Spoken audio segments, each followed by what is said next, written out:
Hi everyone, welcome back to this Python series. And आज के इस लेक्चर में देखेंगे हम कि पाइथन को एक इंटरप्रेटेड लैंग्वेज हम क्यों बोलते हैं। ठीक है, इससे पहले हमने काफ़ी सारे फीचर्स देख रखे हैं एंड उनके कॉन्सेप्ट्स भी अच्छे से हमने देख लिया है। ओके, लेट्स सी कौन कौन से फीचर्स हमने ऑलरेडी देख रखे हैं। First is why Python is so simple to write. Second, why we call it as a platform independent as like Java. Third, हमने देखा है कि डायनेमिकली टाइप्ड हम क्यों बोलते हैं उसको। ओके, एंड जब तक ये क्लियर नहीं है, अगर ये तीनों कॉन्सेप्ट्स आपके क्लियर नहीं है तो I want you to see our previous lectures. ठीक है, जो इन तीनों के ऊपर ही पूरे बेस्ड हैं। आज के लेक्चर में हम बात करेंगे why we call Python as an interpreted programming language. तो बिफोर स्टार्टिंग दिस लेक्चर, सबसे पहले हमें क्या देखना है? हमें सबसे पहले देखना है कि what do we mean by compiler. First for the very first term is compiler, second term is interpreter. ठीक है, कंपाइलर और इंटरप्रेटर में क्या डिफरेंसेस होती हैं और कैसे हम इसको यूज़ करके मतलब कॉन्सेप्ट समझ सकते हैं पाइथन के अंदर। ओके, तो let's discuss some of the key differences. Compiler का क्या मतलब होता है? अच्छा, इसको ना हम एक एग्जाम्पल के थ्रू समझते हैं। कंपाइलर और इंटरप्रेटर को हम एक एग्जाम्पल के थ्रू समझते हैं। ओके, एग्जाम्पल क्या है हमारे पास कि मान के चलो कि हमारे स्टेट में कोई यहाँ पे पॉलिटिशियन आए या कोई भी, ठीक है, और यहाँ है आम जनता, लाइक कॉमन पीपल। ओके, तो अब प्रॉब्लम क्या है कि जो पॉलिटिशियन है, यहाँ के जो पॉलिटिशियन है, अब ये जो भाषण देंगे, ठीक है, ये जो चीज़ बोलेंगे कॉमन जनता को, वो लेट्स से हिंदी है। ओके, लेट्स से हिंदी है, और ये जिस लोकेशन पे हैं वहाँ के लोग ठीक है, साउथ इंडियन लोग हैं वहाँ पे, उनको हिंदी समझ नहीं आती। ओके, तो बीच में क्या होगा ना, बीच में एक इंटरप्रेटर होगा, बीच में एक आदमी होगा जो इनके लाइन बाय लाइन, ध्यान से समझना, जो इनके लाइन बाय लाइन सेंटेंसेस को क्या करेगा, इंटरप्रेट करेगा या फिर ट्रांसलेट बोल सकते हो आप। क्या करेगा? ट्रांसलेट करता है उन भाषा में जो इन कॉमन पीपल को समझ आएंगी। ठीक है, तो ये इंटरप्रेटर का काम होता है। आपने वापस रिपीट करो इस चीज़ को खुद से कि जब लेट्स से कोई पॉलिटिशियन है, वो भाषण देने आए किसी भी एक जगह पे, और ये सामने कौन है? Common people. ओके, जब ये भाषण देंगे तो सामने वाले को तो समझ नहीं आ रहा क्योंकि दोनों के लैंग्वेजेस डिफरेंट हैं, राइट। बट बीच में एक हमारा इंटरप्रेटर, एक में ट्रांसलेटर है हमारे पास, जो हमारी लैंग्वेज को, जो पॉलिटिशियन के लैंग्वेज को कॉमन पीपल के लैंग्वेज में ट्रांसलेट कर रही है। ओके, इंटरप्रेटर का बस इतना ही काम है। और कैसे कर रही है? वो लाइन बाय लाइन कर रही है ट्रांसलेट। ठीक है, अब ये पॉलिटिशियन वाला हो गया। अब लेट्स सपोज कल को ये जो हुआ था पॉलिटिशियन का, जो भी था स्पीकिंग इवेंट, अगले दिन ये न्यूज़पेपर में छपा। ठीक है, अगले दिन ये न्यूज़पेपर में छपा। अब न्यूज़पेपर में जब ये पूरी आर्टिकल आएगी, जब ये पूरा सारा चीज़ डिटेलिंग में आएगा, तो क्या होता है वहाँ पे जितनी भी डिटेलिंग थी इस चीज़ की, वो कंपाइल होके आएंगी। क्या होके आएंगी? कंपाइल। मतलब सारा इवेंट हो गया आपका, इवेंट के बाद अगले दिन पेपर में तो छपेगा ही ना कि यहाँ पे उनका भाषण था। तो वो जो प्रोसेस है उसको हम कंपाइलेशन प्रोसेस बोलते हैं, जहाँ पे जो पिछले दिन जितने भी इवेंट में चीज़ें हुई हैं उनको कंपाइल करके, ठीक है, कंपाइल जितने भी काम हैं उनको कंपाइल करके एक न्यूज़पेपर में समराइज़ किया गया है। ठीक है, तो ये रहा कंपाइलेशन प्रोसेस, और ये रहा इंटरप्रिटेशन प्रोसेस। ठीक है, लिख लेना अपने हिसाब से। आई नो बहुत ही गंदा एग्जाम्पल है, बट आप लोग मैनेज कर लेना। ठीक है, इसके बाद हम थोड़ा सा डेफिनेशन की तरफ आते हैं कि अब देखो what is interpreter. What is interpreter, क्या है ये? तो इंटरप्रेटर को हम कैसे डिफाइन कर सकते हैं? Interpreter is a software, interpreter एक सॉफ्टवेयर होता है दैट ट्रांसलेट्स, जो ट्रांसलेट करेगा line by line code from source to destination language. अब यहाँ पे सोर्स टू डेस्टिनेशन का ये मतलब है कि सिर्फ आप लैंग्वेज समझो कि ऐसा लैंग्वेज जो ह्यूमन को समझ नहीं आ रहा, जो मतलब आप क्लाइंट साइड अगर बात करो तो क्लाइंट को समझ नहीं आ रहा, बट वो मशीन को आ रहा है। तो अभी यहाँ पे क्या लिख सकते हो एग्जाम्पल में, जैसे कि यहाँ पे आप लिख सकते हो machine code to human readable format, ठीक है, ह्यूमन रीडेबल फॉर्मेट, ठीक है। तो ये कन्वर्जन कौन कर सकता है? इंटरप्रेटर हमारा। समझ आ गया आपको? ये रहने दो इसको, ठीक है।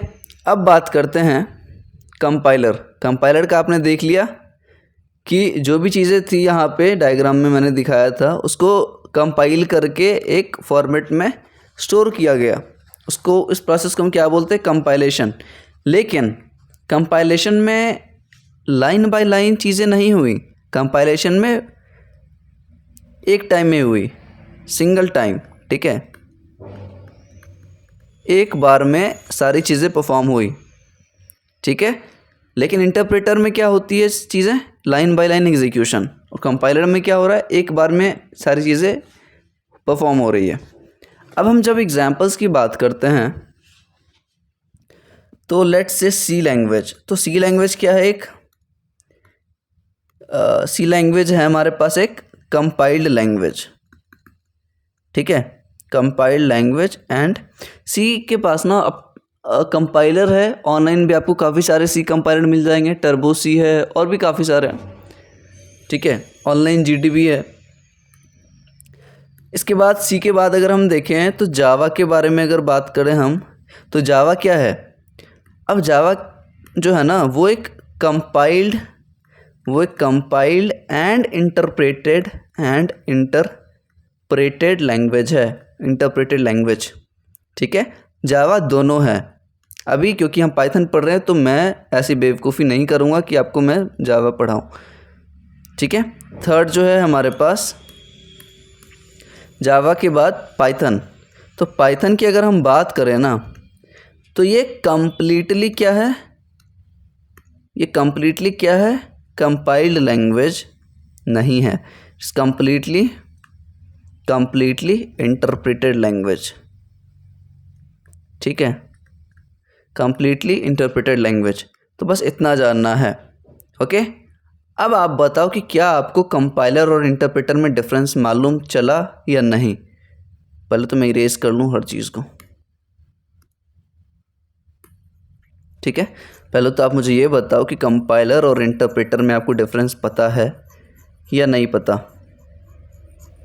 हो सकता है बहुत लोग कंफ्यूज होंगे क्योंकि भूल चुके होंगे कि बहुत पहले पढ़ा था भैया, हमने फर्स्ट ईयर में पढ़ा था, बट डायग्राम से कुछ तो रिलेट कर पा रहा हूँ मैं, ठीक है, कोई बात नहीं, हम देखते हैं अभी।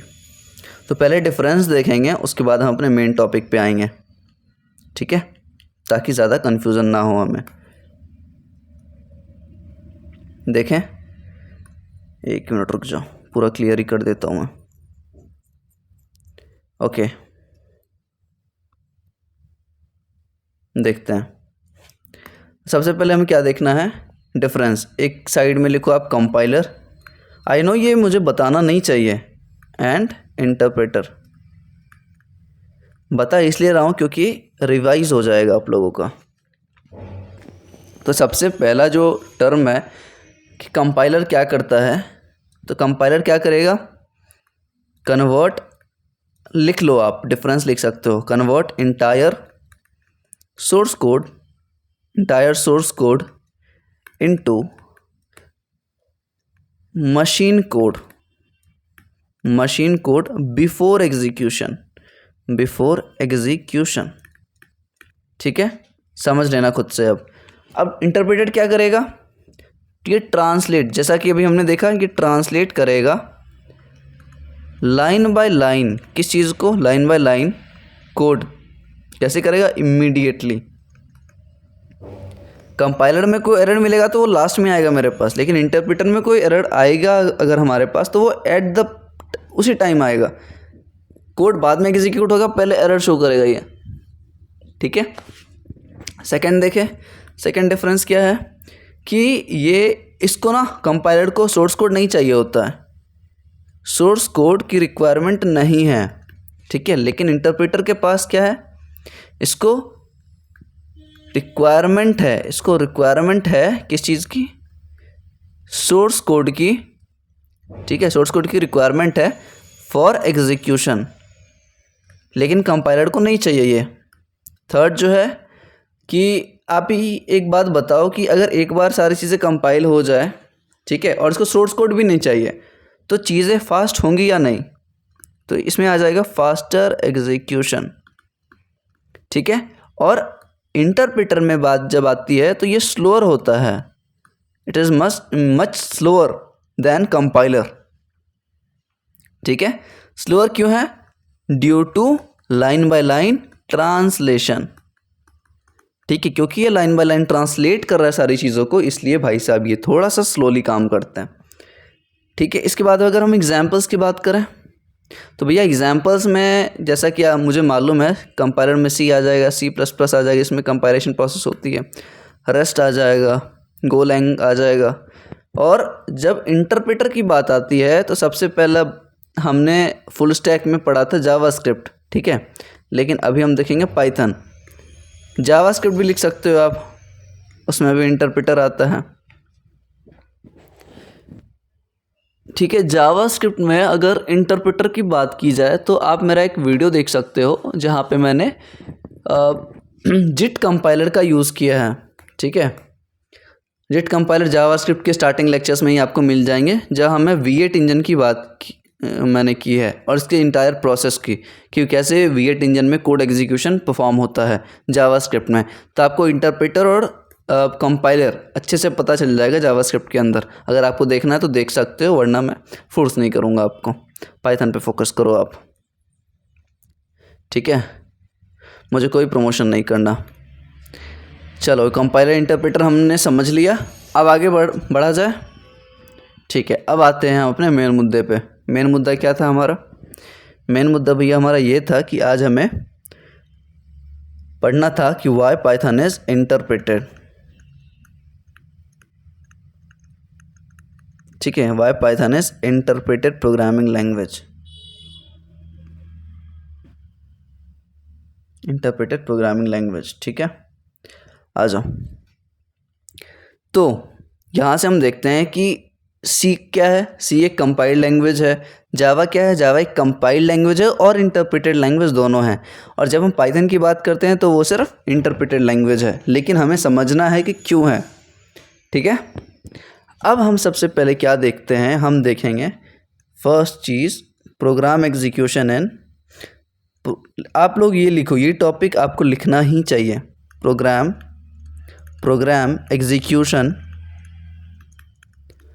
एग्जीक्यूशन इन C++ लैंग्वेज। ठीक है, ये सब जो लैंग्वेजेस है उसमें प्रोग्राम एग्जीक्यूट कैसे करता है, इसका हम बहुत अच्छे से डायग्राम बना के देखेंगे अभी। तो ये हेडिंग डाल लो एंड स्टार्ट करते हैं हम। ठीक है, इस पॉइंट पे मिस मत करना इस लेक्चर को। अब सबसे पहले मैं डायग्राम बना लूँ कुछ, उसके बाद समझाता हूँ। ठीक है,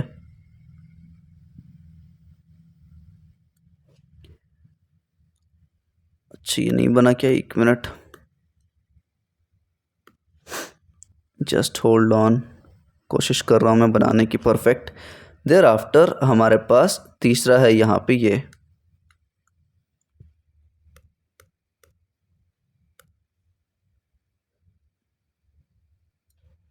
ठीक है, हमारे पास तीन चीज़ें हैं।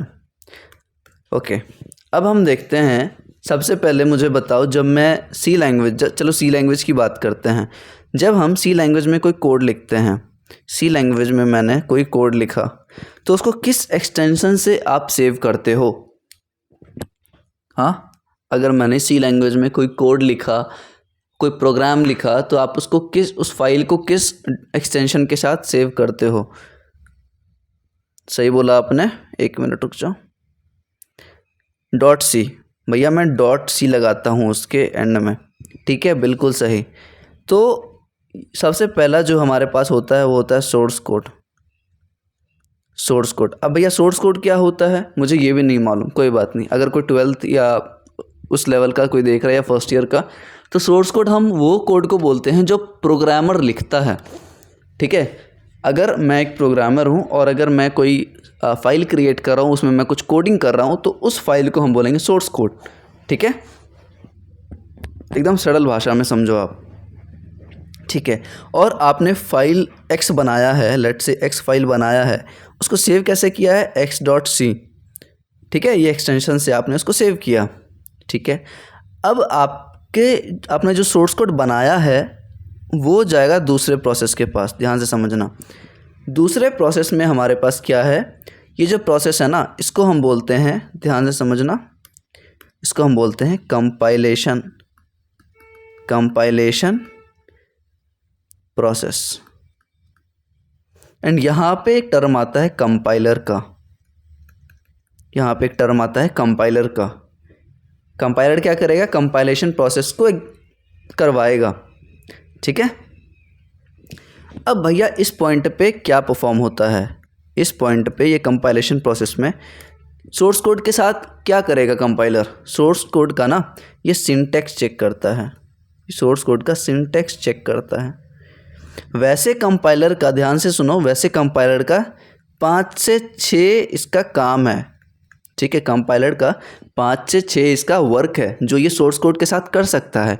लेकिन जो मेजर काम है ना कंपाइलर का, वो ये है कि ये इसके सिंटैक्स को चेक करेगा, ठीक है। आपको समझ आ गई सारी चीज़ें, ठीक है। अगर ये सिंटैक्स, आपने जो सोर्स कोड लिखा है, अगर इसका सिंटैक्स वगैरह बहुत क्लियर है, कोई दिक्कत नहीं है, तो क्या करेगा?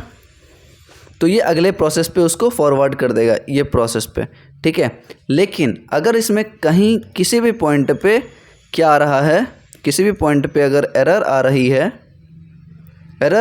तो क्या होगा उस कंडीशन में? अगर एरर है तो ये इसी टाइम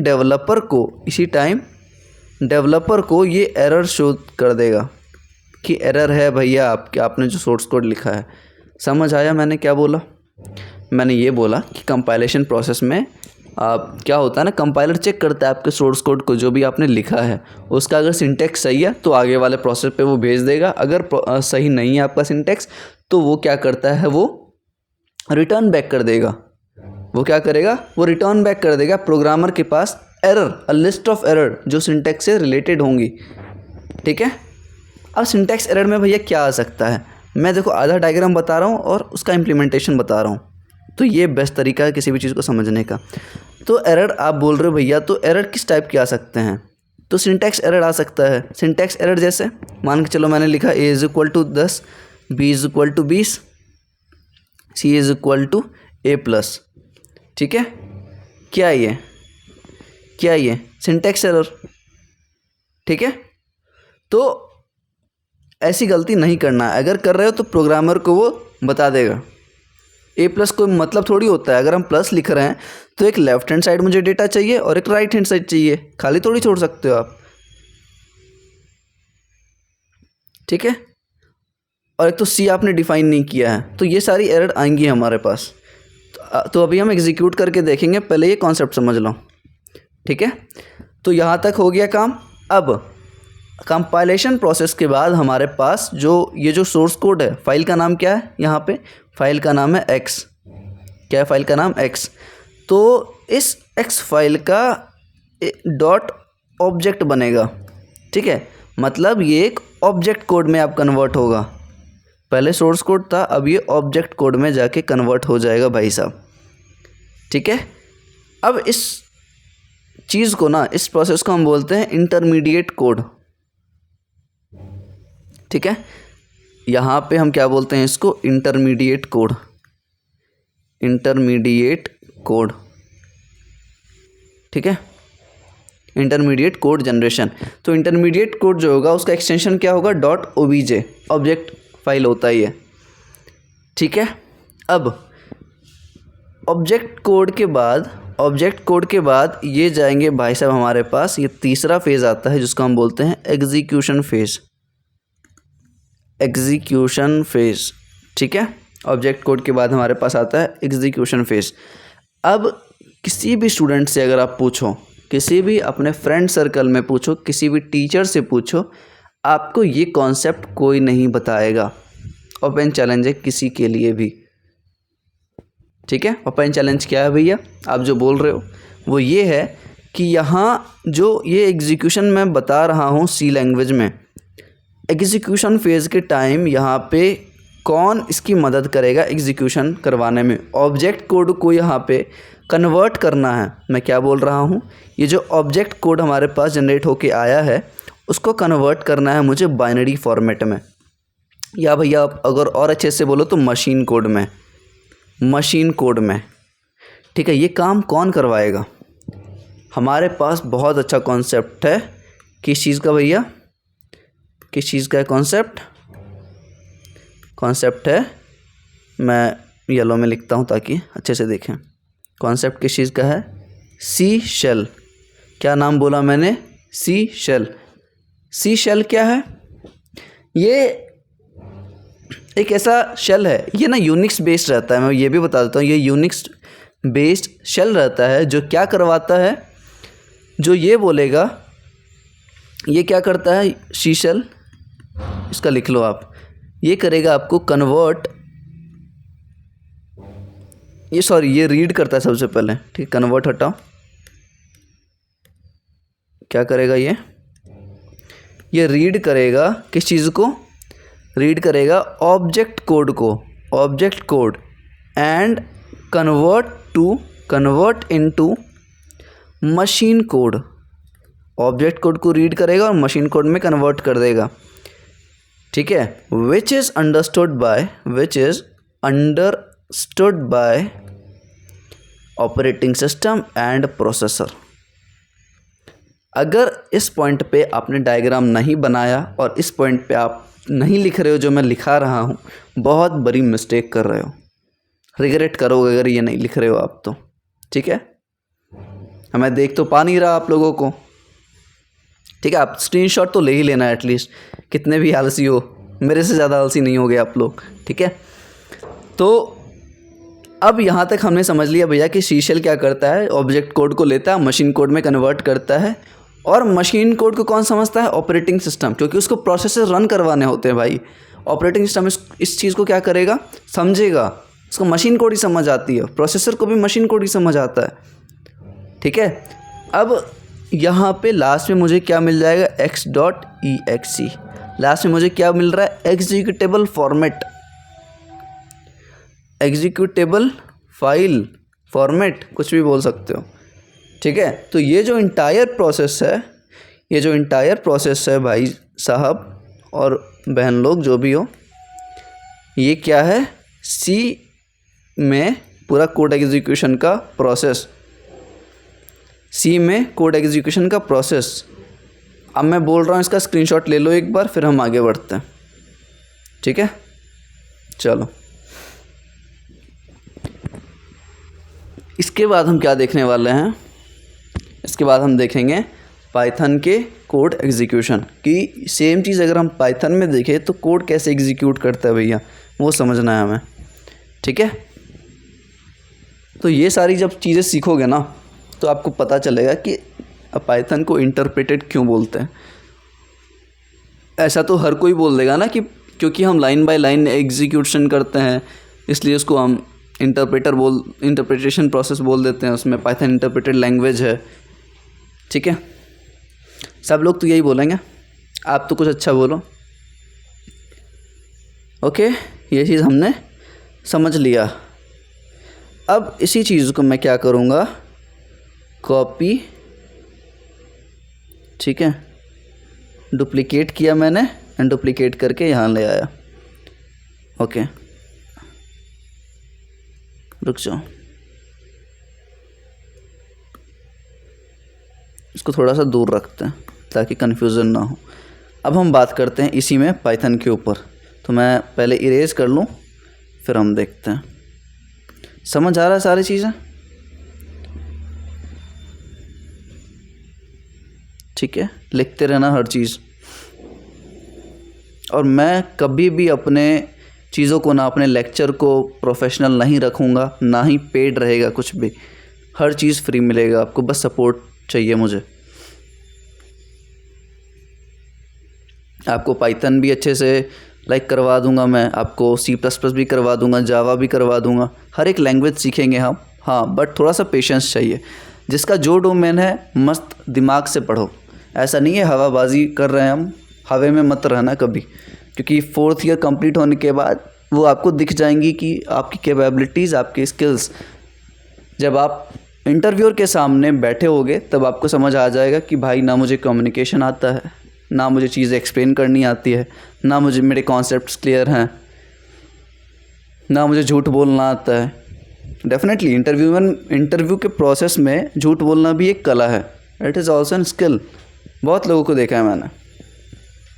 ठीक है, अब हम देखते हैं C++ को हटाओ, इन पाइथन जोड़ो, इसको इन पाइथन।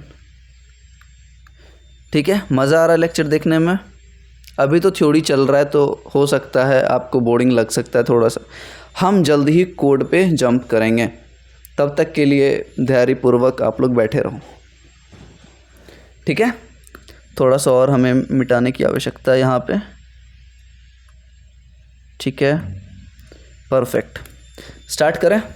तो सबसे पहले जब हम पाइथन कोड लिखते हैं तो किस एक्सटेंशन से उसको हम सेव करते हैं? मान के चलो ये पाइथन कोड है, ठीक है, आप .py लिखते हो। मैं पहले बता दूं, क्योंकि अभी पाइथन के एक्सटेंशन के बारे में हमने बात नहीं की है, तो मैं अभी आपको इसलिए बता रहा हूं कि .py हम एज एन एक्सटेंशन यूज़ करते हैं पाइथन में। ओके, तो सपोज़ करो कि मैंने कोई प्रोग्राम लिखा, ठीक है, मैंने कोई कोड लिखा और उसको मैंने सेव करवा दिया x.py। समझ आया? पहले मैंने .c यूज़ किया था C वाले में, अब मैं पाइथन में लिख रहा हूँ तो x.py लिख रहा हूँ। ठीक है, अब ये सोर्स कोड है। वापस से मैं बोल रहा हूँ, ये क्या है? Source code. अब मत पूछना भैया सोर्स कोड क्या होता है। ठीक है, सोर्स कोड के सेकंड प्रोसेस में क्या होता है? Compilation process. ये जो है ना, ये प्रोसेस को हम क्या बोलते हैं? Compilation process. कुछ चीज़ें डिफरेंट है बस। कंपाइलेशन प्रोसेस या फेज़ बोल सकते हो, कंपाइलेशन फेज़, और यहाँ पे कंपाइलर भाई साहब आ जाएंगे। ठीक है, कंपाइलेशन फेज़ एंड यहाँ पे कंपाइलर आ जाएंगे। अब देखो, अब ये चीज़ है कि कंपाइलेशन फेज़ आ गया। अब यहाँ से एक ना ट्रिक है यहाँ पे। वो ट्रिक ये है, ट्रिक नहीं है, बस एक छोटी सी चीज़ है कि कंपाइलेशन फेज़ में भैया आपने बताया था कि ऑल एट वंस एग्जीक्यूशन होता है। ठीक है, मतलब एक बार में सारा लाइन चेक होता है, एक बार में सारा सिंटेक्स चेक होता है। लेकिन यहाँ पे जब हम कंपाइलेशन फेज़ की बात करते हैं ना, तो यहाँ पे छोटा सा चेंज है कि ये line by line compilation phase में एग्जीक्यूशन होता है, लाइन बाय लाइन चेकिंग होती है। ठीक है, लाइन बाय लाइन चेकिंग होती है हर चीज़ की, हर कोड की। भले ये कंपाइलेशन फेज़ है, लेकिन काम कैसा कर रहा है? इंटरप्रेटर वाला, इंटरप्रिटेशन वाला ये काम परफॉर्म कर रहा है। ठीक है, तो मुझे ये समझ आ गया भैया। ठीक है, अब देखो, कंपाइलेशन प्रोसेस हो गया। अब आगे बढ़ते हैं हम। अगर किसी भी पॉइंट पे एरर आती है तो ये वापस से प्रोग्रामर को क्या दे देगा? एरर। अगर नहीं आती है तो वो आगे भेज देगा कि भाई सही सलामत आपका कोड है, आप आगे जा सकते हो। ठीक है, तो अब सी लैंग्वेज में कौन सा आता था? यहाँ पे वो ऑब्जेक्ट कोड में कन्वर्ट होती थी। लेकिन यहाँ क्या है ना, यहाँ भी इंटरमीडिएट कोड ही है। यहाँ पे इंटरमीडिएट कोड में कन्वर्ट होती है, लेकिन फॉर्मेट अलग होगा। वहाँ पे ऑब्जेक्ट कोड में कन्वर्ट होती थी, यहाँ पे ध्यान से देखो बाइट कोड में कन्वर्ट होगी। यहाँ पे बाइट कोड में कन्वर्ट होने वाली है चीज़ें।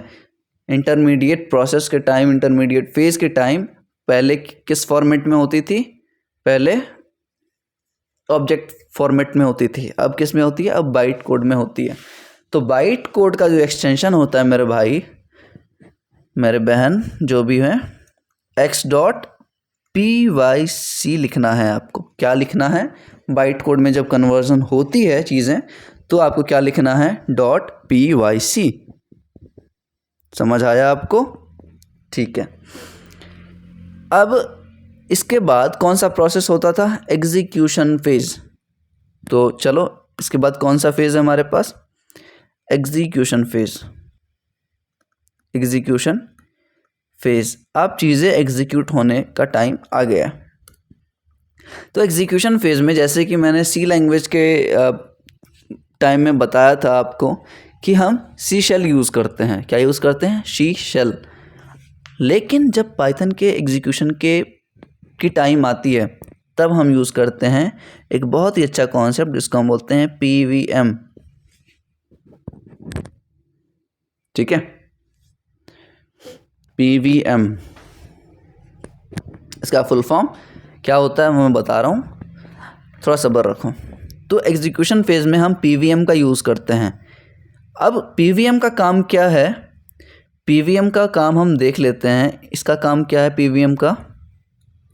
ये ना रीड करेगा, जैसे वो रीड करता था सी शेल किसको? ऑब्जेक्ट कोड को। अब ये रीड करेगा, PVM रीड्स किसके? Byte code. PVM क्या रीड करेगा? बाइट कोड को रीड करेगा। Reads byte code line by line. ठीक है, लाइन बाय लाइन रीड करेगा and convert it into machine code which is understood by operating system and processor.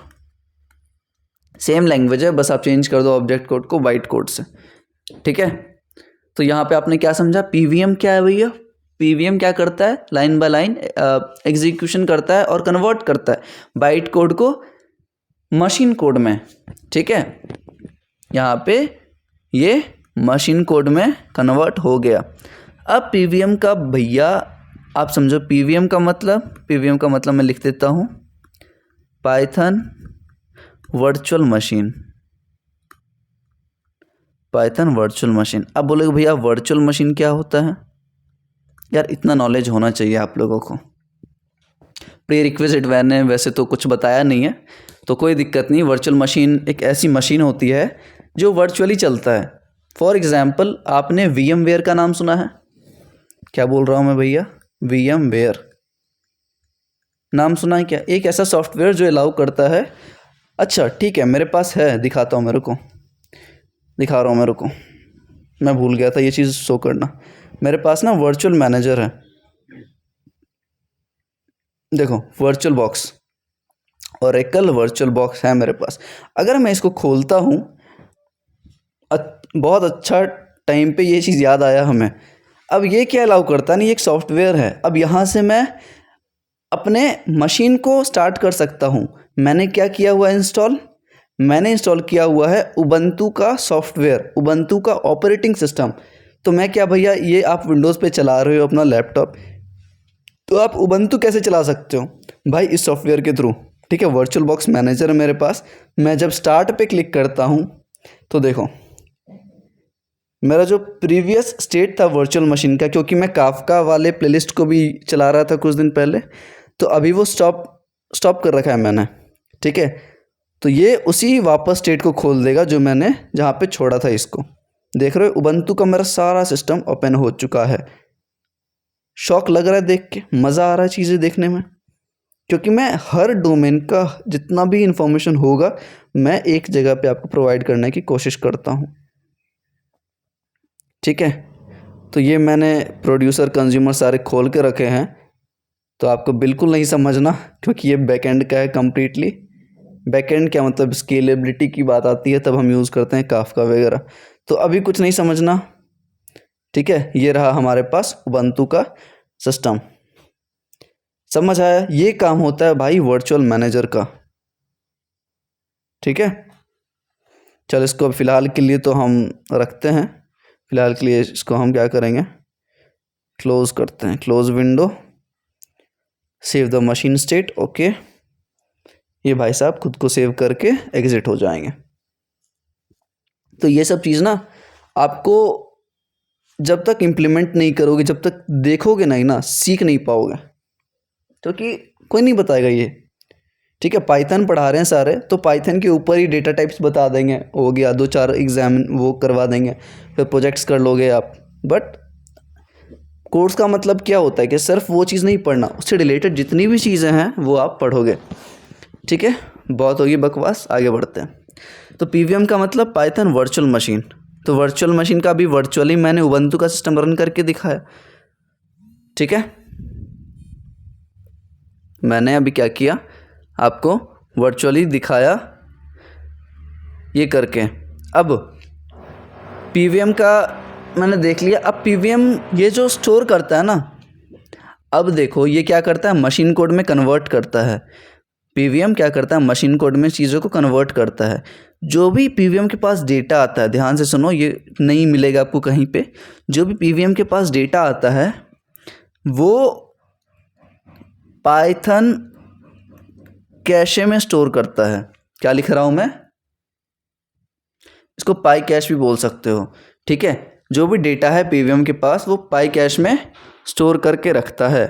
और पाई cash क्या है भैया, यहाँ पे एक डायरेक्टरी है। पाई कैश क्या है भैया, एक डायरेक्टरी है। मेरे लेक्चर पे आया तो मैं इस बात की गारंटी लेता हूँ कि मैं एक्स्ट्रा इन्फॉर्मेशन दूंगा, मैं इन डेप्थ इन्फॉर्मेशन दूंगा, भले ही 1 महीना क्यों ना लगे एक प्रोग्रामिंग लैंग्वेज को ख़त्म करने में, ठीक है। मैं कोशिश करता हूँ 10 से 12 या 15 दिन में ख़त्म कर दूँ एक पूरे।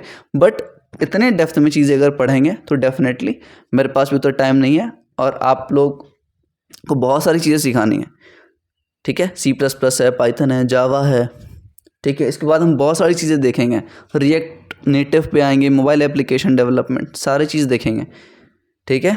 और कोई भी चीज़ हवा में बात नहीं करेंगे जैसा कि आज चल रहा है इंडस्ट्री में, ठीक है। तो यहाँ तक आपने देख लिया। अब आप अच्छे से समझ चुके होंगे कि पाइथन को हम एक इंटरप्रेटेड लैंग्वेज क्यों बोलते हैं। I am pretty much sure कि आप लोग भूल चुके हो कि हम किस टॉपिक के ऊपर बात कर रहे थे भैया। आज का क्या मुद्दा था, आज का मुद्दा ये था कि पाइथन को हम इंटरप्रेटेड लैंग्वेज क्यों बोलते हैं। अब आपको सारी चीज़ें समझ आ गई, सारा एग्जीक्यूशन समझ आ गया, ठीक है। मुद्दा वही है कि इंटरप्रेटेड क्यों बोलते हैं, लाइन बाय लाइन एग्जीक्यूट करता है, लेकिन कैसे करता है वो अब आपको समझ आ चुका है, ठीक है। तो नेक्स्ट लेक्चर में बात करते हैं हम अपने नेक्स्ट फीचर के बारे में। नेक्स्ट फीचर कौन सा है, आई थिंक ओपन सोर्स वगैरह होगा, 2-3 कवर कर लेंगे हम नेक्स्ट लेक्चर में। फ्रीवेयर और ओपन सोर्स से हम कंटिन्यू करेंगे, 2-3 कवर कर लेंगे, ठीक है। चलो नेक्स्ट लेक्चर में बात करते हैं, ध्यान रखो आप लोग।